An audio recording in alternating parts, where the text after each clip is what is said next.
Bonjour à tous et bienvenue dans votre émission 1, 2, 3 Santé. Aujourd'hui, on va s'intéresser à la qualité de l'air. C'est vrai que nous respirons naturellement tous les jours, mais est-ce que vous avez pris le temps de vous interroger sur le contenu de cet air que vous respirez ? Et pourtant, la qualité de cet air va influer sur votre état de santé. On en parle aujourd'hui dans votre émission 1, 2, 3 Santé. Docteur Periana, pouvez-vous confirmer, oui ou non, si cette qualité de l'air va influer ou pas sur notre santé? Bonjour. Et d'abord, bonjour quand même. Bonjour Yumuna. Tout à fait. L'air que nous respirons contient de l'azote et 21% d'oxygène. Mais il contient aussi, et tout le monde le sait, de plus en plus de produits toxiques, volatiles, mais aussi en suspension, venant de la nature, mais aussi de l'activité humaine. Ces différents produits vont agir directement sur notre santé. De plus en plus d'études sont effectuées pour répertorier toutes ces répercussions. Très bien, on aura l'occasion d'approfondir toutes ces répercussions avec nos spécialistes, forcément. Mais avant tout, la question du jour. Oui, on entend beaucoup parler de pollution de l'air, d'indice 10 ou d'indice 8. Alors qu'en est-il réellement et quelles précautions prendre? Et oui, la question de la pollution, quelque chose qui préoccupe les Guadeloupéens. Bonjour, docteur Cadelis. Bonjour. Vous êtes donc pneumologue, chef de service de pneumologie du centre hospitalier de Pointe-à-Pitre. Et vous allez pouvoir répondre à ces questions liées notamment à la pollution. Mais d'emblée, qu'est-ce qu'on retrouve dans cet air qu'on respire ? Alors, vous avez raison de bien préciser qu'est-ce qu'on retrouve, parce que tout le monde respire cet air, et donc il est important que chacun sache un tout petit peu ce qu'il y a à l'intérieur. Alors, la qualité de l'air, elle est impactée par les polluants. Ces polluants sont regroupés, on peut les regrouper au point de 3 thèmes: la pollution d'origine humaine, la pollution naturelle et la pollution de l'intérieur des maisons. La pollution d'origine humaine, donc ce qu'on appelle pollution anthropique, elle est liée aux polluants produits par la combustion, les transports, les industries, du chauffage et aussi également de l'agriculture. C'est elle qui est la plus grave, j'allais dire, parce qu'elle produit souvent des particules qui peuvent pénétrer vraiment au fond de l'alvéole, également dans le sang. Et puis il y a la pollution naturelle. Cette pollution naturelle, elle est chez nous liée essentiellement aux brumes de poussière du Sahara, qui envoient des particules qui sont quand même inférieures à 10 microns, et donc qui peuvent pénétrer dans les bronches et entraîner un certain nombre de problèmes, notamment chez les asthmatiques. Il y a aussi les sargasses, que l'on a vu sur nos côtes, qui produit un gaz qu'on appelle l'hydrogène sulfuré, qui peut être toxique à haut niveau, notamment lorsqu'ils sont supérieurs à 2 ppm. 2 ppm, c'est la taille. Voilà, c'est les particules par million. On les dose comme ça, l'hydrogène sulfuré. À côté de l'hydrogène sulfuré, il y a les pollens. On est vraiment très très embêté par les pollens. Il devrait y avoir en Guadeloupe un comptage pollinique, mais ça n'existe pas dans les dom-toms, alors que ça existe en métropole. Donc ce serait très bien que le gouvernement nous mette un comptage pollinique. Et puis, il y a aussi les éruptions volcaniques, comme ce qu'on a eu avec Montserrat, par exemple, avec la pluie de poussière que l'on a eue. L'intérieur de nos maisons aussi est très pollué. Effectivement, l'intérieur de nos maisons aussi. L'intérieur de maison, c'est un air qui est combiné avec l'extérieur. Elle peut contenir aussi des allergènes, comme les acariens, mais aussi des composés organiques volatiles, comme le benzène, comme les formaldéhydes, qui proviennent de l'aggloméré, des meubles, des détergents, des solvants qu'on utilise. Et plus la maison est aérée, moins il y a une pollution intérieure. Alors, de ces 3 types de pollution, est-ce que vous pouvez nous dire laquelle qui est la plus importante chez nous? Alors, la plus importante chez nous, on est essentiellement en Guadeloupe embêté par les brumes de poussière. D'accord, donc pollution naturelle. Voilà, la pollution d'origine anthropique est très faible, ce qui est très important parce que c'est la plus mortelle, j'allais dire. Et cette pollution anthropique, elle est faible parce qu'il y a les vents alisés et parce qu'il y a peu d'industrie lourde.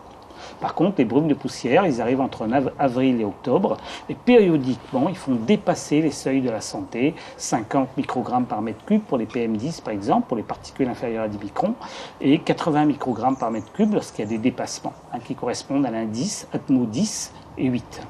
Justement, j'imagine qu'il doit forcément à ce moment-là avoir un dispositif pour pouvoir mesurer tout ça. Oui, c'est justement l'Association pour la qualité de l'air en Guadeloupe, GUADER, qui, d'après la loi LOR 96, s'occupe de fournir à chacun des concitoyens un indice sur la qualité de l'air. Cet indice, elle va de 0 jusqu'à 10. Lorsqu'elle est inférieure à 5, elle est bonne. Lorsqu'elle est supérieure à 5, elle est moins bonne. Et lorsqu'elle est à 10, elle est très mauvaise. Ça ne va pas du tout. Voilà. On va rentrer dans le détail justement avec le reportage qui va suivre sur GUADER. C'est parti.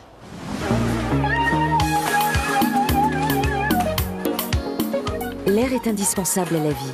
La GUADER surveille la qualité de l'air de la Guadeloupe au travers du plan de surveillance de la qualité de l'air et du plan d'urgence en cas de pic de pollution et aide les collectivités dans la mise en place d'outils de préservation et d'amélioration de la qualité de l'air. Écoutons Céline Garbin. Les missions de GUADER sont au nombre de trois missions principales. La surveillance de la qualité de l'air sur l'ensemble du territoire, l'information de la population, des collectivités et des pouvoirs publics, ainsi que l'accompagnement des collectivités et différents services de l'État dans la promotion et le développement de politiques en faveur de la protection de la qualité de l'air. Le réseau de GUADER est actuellement composé de 3 stations fixes. Donc, il y en a une située à Pointe-à-Pitre, c'est une station urbaine. Une station trafic également aux abîmes qui nous permet de mesurer l'exposition maximale de la population et la station périurbaine de Bémao. Et grâce à l'ensemble de ce réseau complété de moyens mobiles, on a une image, on détermine la qualité de l'air à laquelle la population est exposée. Par ailleurs, on utilise également des capteurs passifs qui nous permettent d'estimer les concentrations d'un polluant spécifique. Donc un capteur passif, ça se présente comme ici. Il est exposé pendant une durée précise et réagit spécifiquement avec la molécule qu'on recherche. Nous utilisons également des préleveurs automatiques qui sont équipés de filtres, des filtres en quartz qui sont exposés pendant soit 24 heures pour les hydrocarbures, soit pendant une semaine pour les métaux lourds. Et dessus sont piégées les poussières de diamètre inférieur à 10 micromètres. Pourquoi 10 micromètres? Parce que ce sont les poussières qui rentrent le plus profondément dans notre appareil respiratoire et qui sont les plus dangereuses pour notre santé, entraînant des réactions allergiques, des inflammations. Alors, l'indice ATMO, il faut savoir que c'est un nombre entier qui varie entre 1 et 10. 1, très bon, 10, très mauvais. Il est calculé à partir des concentrations de 4 polluants. Donc 3 gaz, le dioxyde d'azote, le dioxyde de soufre et l'ozone, et les particules. Il faut savoir qu'en Guadeloupe, on est plus impacté par les particules et l'ozone. Donc généralement, quand on a un épisode de pollution, on constate des dépassements des seuils réglementaires fixés pour la protection de la santé humaine, des particules, relatifs aux particules. Voilà. Donc, et généralement, il s'agit d'épisodes de pollution d'origine naturelle. Les données qui sont récupérées en station sont rapatriées au sein du réseau, au sein du siège de GUADER, et ces données sont exploitées.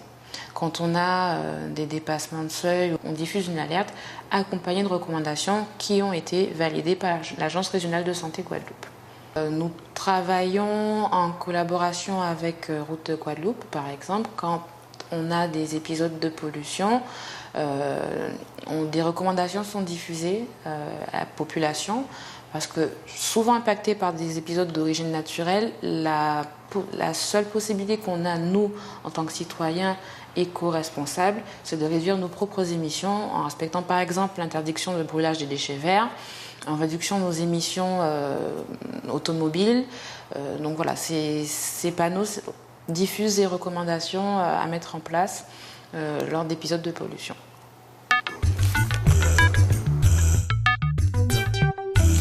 Voilà, donc nous l'avons vu, GUADER mesure toutes ces pollutions au niveau de l'air, mais est-ce que finalement c'est suffisant?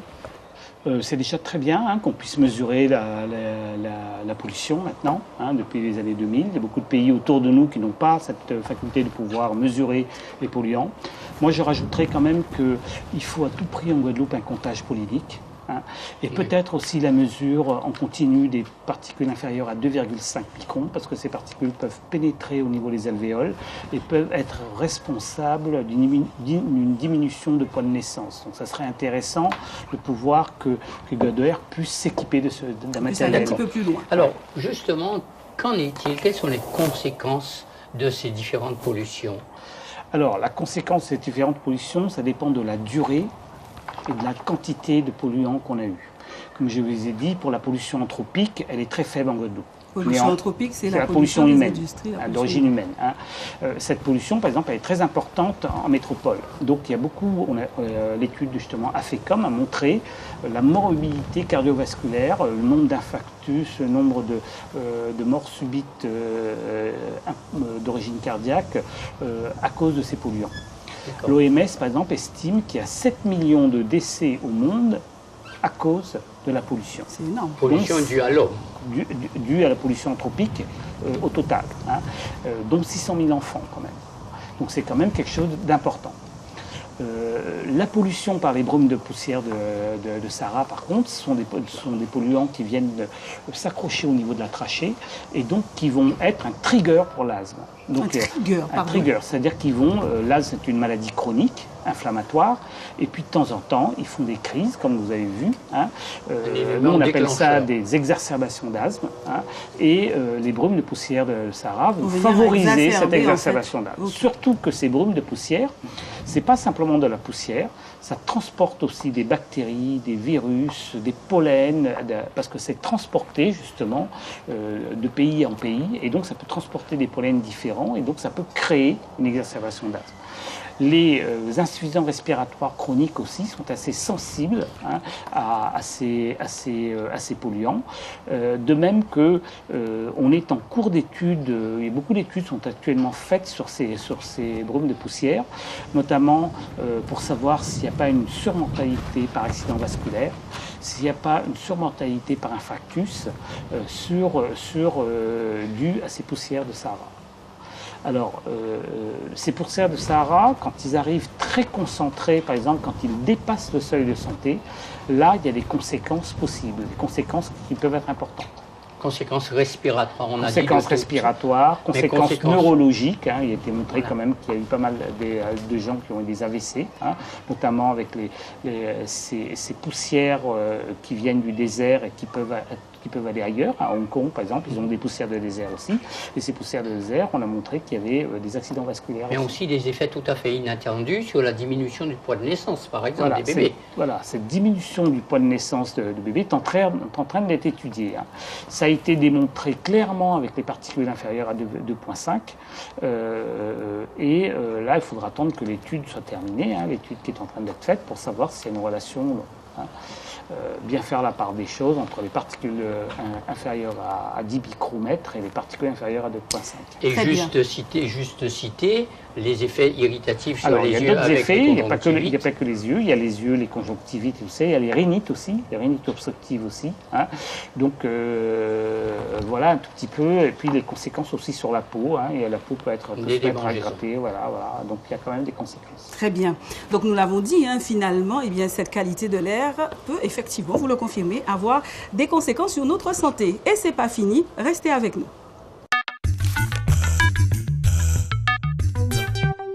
Deuxième partie de votre émission 1, 2, 3 Santé, consacrée à la qualité de l'air. Nous sommes avec le docteur Kadélis. Alors, est-ce qu'on pourrait maintenant avoir bien, les mesures préventives ou les conseils pour se munir, ou je sais pas comment dire, on peut pas dire se défendre, le terme n'est pas très adéquat. Ouais. Comment on peut dire se prémunir par rapport à cette qualité de l'air dégradée? Alors, la qualité de l'air, on a dit qu'elle était dégradée à chaque fois qu'il y a les brumes de poussière du Sahara. C'est la pollution essentielle ici, hein, en Guadeloupe. Ce qu'il faut savoir d'abord, c'est définir bien les populations sensibles. L'enfant est particulièrement sensible parce que l'enfant ne respire pas par la bouche. Hein, et le nez sert de filtre habituellement. Deuxièmement, l'enfant respire beaucoup plus vite que l'adulte. L'enfant prend un plus gros volume d'air. Et deuxièmement, l'immunité de l'enfant n'est pas complète. Et donc, il est beaucoup plus susceptible à la pollution que les autres. Et quand vous dites l'enfant, c'est quel âge? Jusqu'à l'âge de 10 ans. Hein. Jusqu'à 7 ans, il y a encore une croissance pulmonaire, donc ça peut affecter la croissance pulmonaire. Très bien.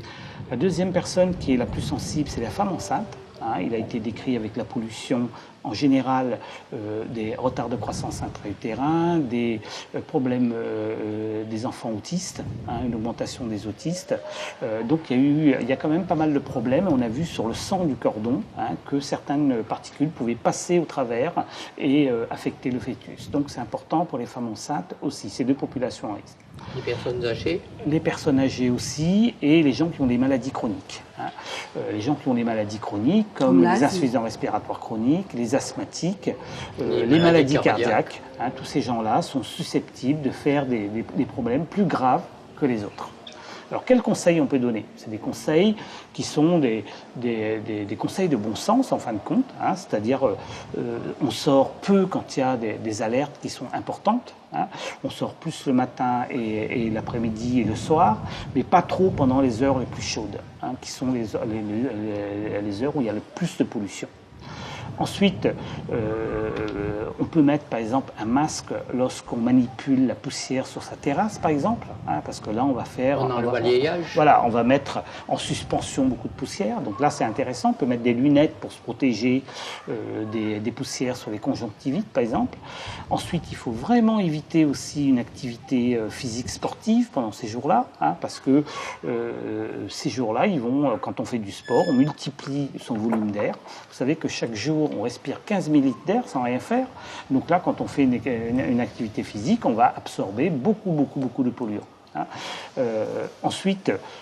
surtout si on court au bord des routes. Voilà, si on fait de l'activité physique, c'est très embêtant. Pour l'air intérieur, il faut bien ventiler sa maison. Hein.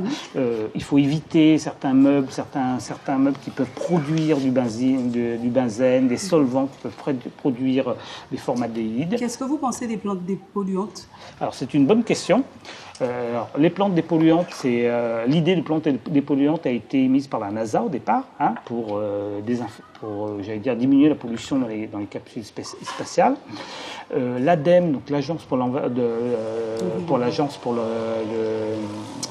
développement de l'environnement et la maîtrise de l'énergie, avait fait 2 études. Une étude en 2004 en laboratoire, elle avait trouvé qu'il y avait des circonstances favorisantes, et puis elle a refait une étude en 2010, mais qui n'était pas en laboratoire, elle montrait que ça ne marchait pas. Donc elle avait dit que les plantes dépolluantes, c'est pas avéré scientifiquement. Néanmoins, ce n'est pas les plantes en elles-mêmes qui sont des polluantes, hein. Ce sont les racines, avec le charbon actif qu'il y a dans la terre, et la ventilation, qui vont ramener la pollution au niveau des racines, et c'est les microbiotes autour, c'est-à-dire tous les micro-organismes qui sont autour, qui vont dégrader la pollution. Donc la plante elle-même, elle n'apporte pas plus. D'ailleurs, quand ils ont mis dans les bureaux, ils ont vu que ça ne donnait pas grand-chose. Très bien. Alors, on a vu que l'air est pollué. Maintenant, il s'agit aussi d'informer et de donner l'alerte à la population. Je vous invite donc à voir le prochain reportage qui portera là-dessus. D'une alerte orange mardi, on est passé en 24 heures à un pic de pollution maximale avec de fortes concentrations dans les masses d'air sur tout l'archipel, de minéraux, du fer, de l'oxyde et différents micro-organismes. La qualité est très mauvaise. La procédure concerne les particules fines de moins de 10 micromètres de diamètre. Cette pollution est principalement liée au passage de brumes de sable sur l'archipel guadeloupéen. Les brumes de sable, la Guadeloupe connaît désormais avec un corollaire un risque réel pour la santé des populations les plus fragiles. Pour autant, pas de rush lié à la situation dans les cabinets médicaux, mais on n'exclut pas que nous ayons à plus ou moins long terme à payer un lourd tribut. Je pense à cette maladie qui, pour le moment, n'a pas d'explication quant à son origine et qui touche le tissu pulmonaire lui-même. Donc, on verra bien, hein, puisque la fibrose, ça peut se voir chez les personnes qui ont manipulé la bagasse, ça s'appelle la bagassose. Et donc, pourquoi pas une fibrose dans 15, 20 ans, 10 ans, on verra ça dans les années à venir. Un phénomène qui incommode au quotidien malgré un certain fatalisme. C'est dérangeant pour les gens qui sont asthmatiques. Ça agit tes yeux. Et quand là aussi, ça peut te donner des maladies. Mais c'est quand quelque peu inquiétant surtout au niveau des enfants qui ont l'asthme, les enfants qui ont des problèmes au niveau des yeux, problèmes oculaires. Mais en fait, on doit s'y habituer parce qu'on n'y peut rien, c'est la nature.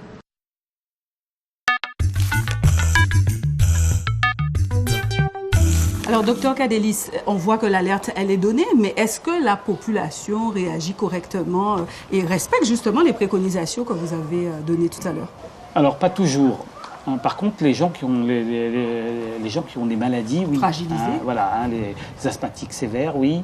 La population insuffisante respiratoire, oui. Moi, à ma consultation, il y a beaucoup de gens qui me disent, docteur, je ne suis pas sorti aujourd'hui parce que il y avait des brumes de poussière. Donc les gens respectent assez bien. Parce que de toute façon, c'est eux qui ont les conséquences. Donc ils respectent assez bien. Alors, il y a une pollution dont on n'a pas parlé, qui est pourtant très importante, c'est la pollution par le tabac. Voilà, c'est donc la pollution la plus mortelle, la pollution par le tabac. Hein. On vient de sortir les chiffres de cancer en France, plus de 300 000 cancers par an, et il y a 20% de ces cancers qui sont liés au tabac. Donc c'est bien le polluant le plus mortel. Le tabagisme passif. Le tabagisme actif. Hein. D'accord. Bien sûr, le tabagisme passif a aussi les conséquences, mais le tabagisme actif. Donc il vaut mieux, la première chose qu'il faut dire à la personne qui a peur de la pollution, c'est d'abord arrêter de fumer. Mais il agit non seulement sur le cancer, mais sur toutes les pathologies respiratoires. Pathologies respiratoires, cardiaques vasculaires et autres. Merci beaucoup, docteur Kadélis, pour ce point bien complet. C'est moi. Très bien. On reviendra forcément avec une nouvelle édition qui concernera votre santé, donc soyez présents. Tout de suite, le résumé en créole avec Brigitte Zabarel. À bientôt. Bel bonjour à tout le monde qui a regardé nous. Nous captons parler en l'eau de plus en plus de pollution. Mais qui bitin et ça là? Eh bien, docteur Kadélis, qui c'est un pneumologue, un docteur qui a occupé des poumons, chef de service à l'hôpital, qui a eu nous tout décatement à affaires à pollution là. Alors, faut nous bien comprendre qu'il y a dans l'air pas ni qui oxygène là nous besoin là pour santé en nous, mais il y a aussi poussière à Sahara, poussière à volcan, la fumée à l'auto, insecticides, pas au feu, la colle, solvant, pollen, acarien, qui c'est des parasites qui, selon grosseur à yo, peut rentrer à don poumon en nous et qui peut ban nous l'asthme, qui peut ban nous infection pulmonaire, difficulté pour nous respirer. Et ça peut causer un lot d'autres problèmes, conjonctivite. Ou plus grave encore, il peut diminuer poids à naissance à certains timouns. Son bitin qui est important tout bonnement. Yo ka crier des personnes à risque, c'est les gens qui ont l'âge ou encore les petits timouns, gens qui ont un problème de santé, un problème pulmonaire, qui ni difficulté pour respirer. Eh bien, ces gens là ça, faut yo prendre précaution là yo tente parler des périodes à pollution. Faut yo éviter sortir, pas marcher trop dehors, faire plus effort physique. Madame enceinte, faut prendre en lot précaution par rapport à affaires à pollution là. Guader, c'est une société qui a mesuré force à pollution là. Montrer qu'il faut nous prendre vraiment conscience à phénomène à pollution là ça. C'est des situations qui peuvent durer et qui peuvent malmener santé en nous, en bon petit brin et si en bon impétant. Eh bien, messieurs, dames, nous ka bout ces affaires à pollution là, en cas d'isot, de bien prendre précaution et veiller à si santé azote, et nous qui retrouvons nous prochain coup.